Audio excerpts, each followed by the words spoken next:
Sud Radio, le débat de la semaine. Le débat de la semaine sur Sud Radio dans le Grand Matin Week-end, on parle de la campagne des présidentielles. Une campagne présidentielle que la candidate de la droite Valérie Pécresse espère bien relancer dans un grand meeting au Zénith à Paris cet après-midi. Valérie Pécresse qui se fait rejoindre par Éric Zemmour dans notre sondage IFOP Fiducial pour Sud Radio, c'est le rolling. Tous les deux sont à 15%. Le problème, c'est que Éric Zemmour, depuis quelque temps, continue de monter. Valérie Pécresse stagne désespérément. Valérie Pécresse qui n'a toujours pas le soutien officiel du président, de l'ancien président Nicolas Sarkozy, qui l'a même égratigné dans la presse cette semaine. Valérie Pécresse qui voit deux anciens secrétaires d'État, Éric Woerth et Nora Béra, appelés à voter Macron, tout comme la maire Les Républicains de Calais, qui appelle elle aussi Natacha Bouchard à voter Macron. Bref, est-ce que la droite est en train d'imploser? C'est la question qu'on vous pose sur le Twitter de Sud Radio. Vous répondez oui à 90% d'entre vous. On en parle avec nos deux invités. Stéphane Rosès, bonjour à vous. Bonjour. Vous êtes politologue, président de CAP, Conseil, Analyse et Perspective, et vous enseignez à Sciences Po. Nous sommes également en direct sur Sud Radio avec Guilhem Carayon. Bonjour à vous. Bonjour Jean-Marie. Président des Jeunes Républicains, porte-parole de Valérie Pécresse. Meeting important cet après-midi. Où sera Nicolas Sarkozy ? Nicolas Sarkozy est maître de son agenda. Moi, je suis convaincu qu'il va rejoindre notre candidate. Il a dit qu'il ne trahirait jamais sa famille politique. C'est lui qui l'a créée, cette famille politique. En 2015, il a fait de Valérie Pécresse sa ministre par 2 fois de l'enseignement supérieur, du budget. Moi, je suis convaincu d'une chose, c'est qu'il va la rejoindre en temps voulu. C'est lui qui choisit. Tout de suite. Bon, il fait durer le suspense. Il fait durer le suspense. Vous avez hâte ou pas? Pourquoi il traîne? C'est un ancien président de la République. Moi, je considère qu'il a été un bon président de la République. Donc, évidemment, son soutien nous toucherait. Il va vous manquer? Je suis pas là pour vous dire ça. Moi, je vous dis juste qu'aujourd'hui, Valérie Pécresse porte un projet qui est extrêmement puissant. Elle a toutes les qualités pour être une grande chef de l'État. Et aujourd'hui, on pense qu'à une seule chose, c'est à son projet et à sa façon de convaincre les Français. Alors, son projet, justement, elle le détaille en longueur depuis assez longtemps. Elle le redétaillera dans un discours fleuve de 3/4 d'heure cet après-midi. Pourquoi on a tant l'impression de voir la candidature de Valérie Pécresse stagner, Stéphane Rosès? Eh bien, justement, parce qu'une présidentielle, surtout dans les moments d'inquiétude que connaissent les sociétés actuellement, c'est essentiellement un lien direct entre le candidat et le pays, sans intermédiaire, de sorte que les questions décisives, c'est l'incarnation et la vision. Or, qu'a-t-on vu de Valérie Pécresse depuis la primaire des Républicains? C'est qu'elle fait exactement le contraire.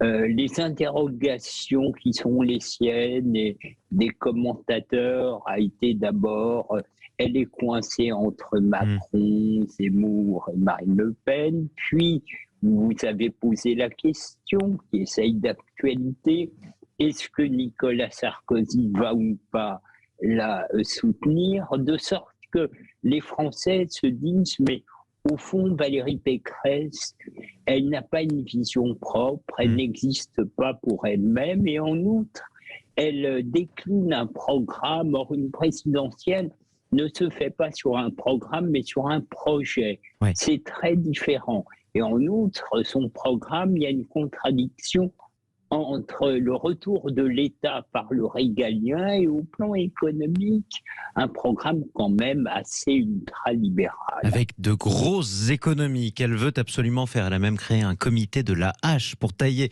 dans les procédures inutiles d'après elle, Valérie Pécresse. La réponse dans un instant de Guilhem Carayon, son porte-parole, mais 0826 300 300. D'abord, on fait un tour du côté d'Arcachon. Bonjour Frédéric. Bonjour et merci de me prendre l'antenne. Vous êtes toujours le bienvenu sur Sud Radio. De toute façon, à Sud Radio, c'est vraiment Frédéric. La radio. Bon, écoutez, c'est très gentil. En plus, c'est la journée mondiale de la radio. On ne va pas bouder notre bonheur. Frédéric, dites-moi, Valérie Pécresse coincée entre Éric Zemmour et Emmanuel Macron. Vous pensez que la droite est en train d'imploser ou pas? Elle y est déjà depuis un certain temps. Vous savez, faut quand même pas oublier le parcours. En 2012... les gens ont voté Hollande parce qu'ils ne voulaient plus de Sarkozy. En 2017, ils ont voté Macron parce qu'ils ne voulaient plus de Hollande. On avait mis un certain Fillon au milieu de tout ça. Et cette pauvre Madame Pécresse, moi je la vois comme Fillon en 2017. Alors son programme, elle est en train de faire un exercice d'équilibriste, de funambuliste entre les tendances, si vous voulez, Ciotti, entre libéral. Enfin, elle ne sait plus trop quoi faire. Donc je vois pas, non, la droite maintenant, vous savez, La majorité des gens, qui veulent de la stabilité, ou les gens qui ont peur, entre guillemets, au sens large du terme, ils vont aller chez Macron. Oui. Tout est prévu, tout est fait. Si vous voulez, on ne vote plus à droite par conviction. On va voter Mélenchon par conviction. On va voter Le Pen par conviction. On va voter Zemmour par conviction. Mais là, qu'est-ce que vous voulez? Je sais pas ce qu'il y a, moi.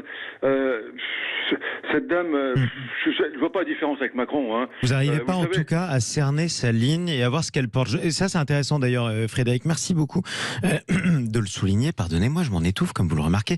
On va proposer à Guilhem Carayon, qui est avec nous, qui est le porte-parole de Valérie Pécresse, de vous répondre. C'est quoi la ligne de Valérie Pécresse? Elle est plutôt sécuritaire avec Éric Ciotti? Elle est plutôt identitaire avec Éric Ciotti? Ou elle est libérale, voire ultra-libérale, tiens, comme l'a dit Stéphane Rosès? C'est un tout. Moi, je crois qu'elle Donc sécuritaire et ultra-libérale, dites-vous. Mais c'est un tout, c'est-à-dire qu'elle est au barycentre de la droite. Aujourd'hui, Valérie Pécresse, elle est liée à la fois l'autorité de l'État, parce qu'il faut restaurer la sécurité pour tous les Français, donc l'ordre dans la rue, l'ordre aux frontières.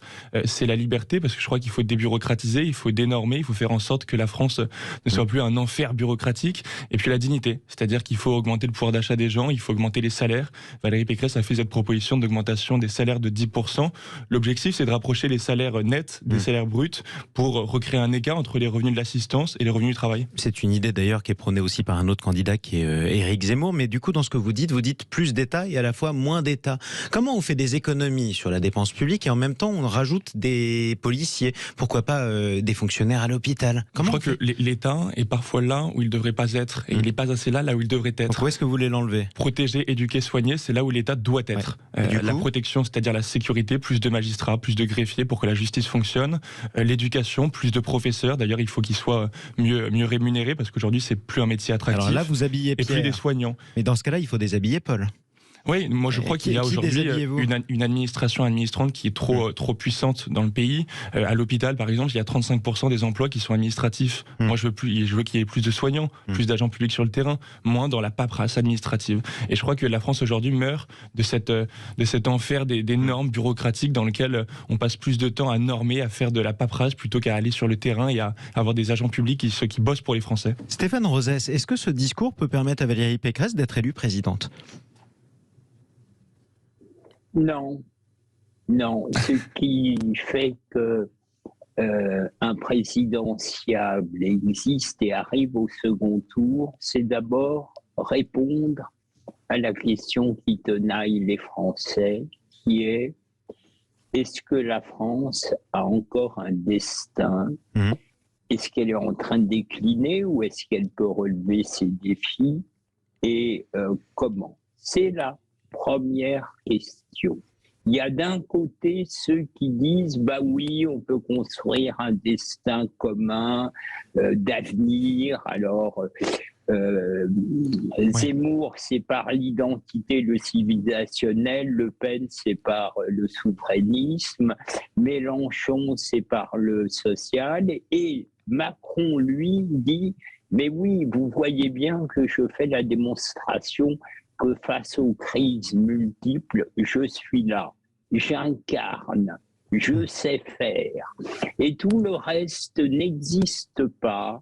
Et alors que potentiellement, Valérie Pécresse est une personnalité intelligente, courageuse, au fond, pour l'heure, elle ne remplit pas les conditions de ce qu'est une présidentielle et de ce à quoi les Français vont être attentifs. Donc, potentiellement, elle a un ressort qui est: on s'inquiète d'Emmanuel Macron dans sa façon d'être et de faire. Mais pour accéder à cette question de comment on gouverne bien, et là, Valérie Pécresse semble rassurée, il y a d'abord la question de sa conception de la France et là où elle veut l'entraîner. Et ça dépend ni de Nicolas Sarkozy, ni de Ciotti, ni des uns et des autres. Ça dépend d'elle. Or, on ne le voit pas. Et bien justement, la réponse de Guilhem Carayon. Mais Valérie Pécresse, elle est sous la tutelle de personne. Ça, moi, je crois que c'est un débat de commentateurs politiques. Aujourd'hui, on a essayé de faire de Valérie Pécresse quelqu'un qui serait sous l'influence de certaines personnalités. Elle est sous la tutelle de personne.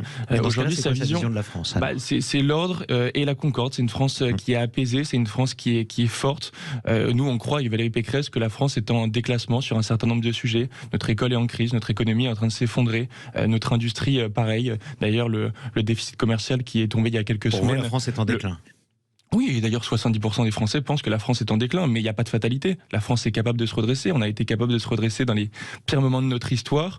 Moi je crois qu'aujourd'hui on peut le faire. Et le discours d'Éric Zemmour comme de Marine Le Pen, aujourd'hui n'apporte pas de solutions concrètes pour augmenter le pouvoir d'achat des Français, pour restaurer la qualité de vie des Français. La même chose que vous, c'est-à-dire rapprocher le bruit du net, Zemmour, au passage d'ailleurs. Oui, mais Zemmour il n'a pas la crédibilité pour être président de la République. Avec qui il va diriger le pays? C'est Damien Rieu, son futur ministre de l'Intérieur? Il aura peut-être aussi il aura peut-être aussi d'autres membres des Républicains. Gilles Plattret, par exemple, le vice-président. On nous annonce ça depuis des semaines. Pour l'instant, personne n'a rejoint Éric Zemmour, à part Guillaume Pelletier, qui avait déjà fait 15 partis politiques avant celui d'Éric Zemmour. Donc bon, nous les girouettes, c'est pas notre tasse de thé. Nous, on fait une campagne sur des convictions. Vous pensez qu'il y aura d'autres ralliements? Vous pensez qu'il n'y aura plus de ralliements de membres des Républicains? Il n'y en a eu aucun. Il y a eu juste Guillaume Pelletier. Guillaume Pelletier, il avait tout fait pour être directeur de campagne de Xavier Bertrand quelques semaines avant. Vous êtes prêt à prendre les paris? Je prends le pari avec vous, bien sûr. Écoutez, on prend le pari. Nous prenons le pari, justement. Nous sommes le 13 février sur Sud Radio. Mais je crois que les électeurs de droite ne veulent pas perdre cette élection présidentielle. Et donc ils vont voter utile. Et la seule qui est capable de battre Emmanuel Macron, c'est Valérie Pécresse, et ils le savent très bien. Alors pour l'instant, oui, c'est pas tout à fait ce que disent d'ailleurs nos sondages sur Sud Radio, notamment le ranking. Et au second tour aussi. IFOP fiducial pour Sud Radio, elle pourrait, mais pour l'instant, elle est quand même donnée nettement battue de plus de 5 points avec plus de 5 points d'écart, ce qui est quand même assez considérable. Comment vous expliquez le fait qu'elle ait perdu toute la dynamique qu'elle avait engrangée après sa désignation comme candidate des Républicains? Il y a plusieurs étapes dans une campagne présidentielle. Nous, notre première étape, c'était très clair, c'était les propositions, c'est-à-dire augmenter le pouvoir d'achat des Français, c'est-à-dire la sécurité, l'immigration, diminuer par 3 ou par 4 l'immigration légale. On a eu des records d'immigration sous le quinquennat d'Emmanuel Macron, plus de 2 millions d'étrangers sont arrivés légalement ou illégalement sur le territoire national. Donc on fait des propositions et c'est pas un catalogue, comme vous le dites. Je crois qu'il faut aussi parler des sujets qui intéressent les Français dans une campagne. Et puis ensuite, il y a les différentes étapes. L'étape suivante qui arrive, c'est celle de l'incarnation, celle aussi de la vision globale du pays. Ça commence aujourd'hui avec ce meeting au Zénith de Paris. C'est ce qu'elle essaiera de faire, en tout cas lors de ce grand discours. Stéphane Rosès, est-ce que le parti Les Républicains, donc la droite républicaine telle qu'on l'a connue, la plupart du temps d'ailleurs au pouvoir sous la Ve République, pourrait survivre à une deuxième présidentielle perdue d'affilée, à une troisième présidentielle perdue d'affilée? Ce serait inédit. Si les partis de gouvernement de gauche, très clairement, et de droite au plan national ont des difficultés, c'est que nous sommes dans un moment où le clivage gauche-droite sur la question sociale n'est plus la question première. La question première, c'est au fond celle de notre destinée, de ce qui nous tient ensemble, d'où un moment néo-bonapartiste que nous connaissons, qui fait que les partis de gouvernement et LR, qui a une très belle implantation locale, existent essentiellement sur les territoires, mais ont un problème au plan national, d'autant que les électeurs LR ou de droite ne sont en rien caporalisés. Donc il y a un écart entre nos grilles d'analyse traditionnelles et ce qu'est une présidentielle dans son processus. Un électeur de droite ne se dit jamais « qu'est-ce qui est bon pour la droite ?» Un électeur de droite se dit « qu'est-ce qui est bon pour la France ?»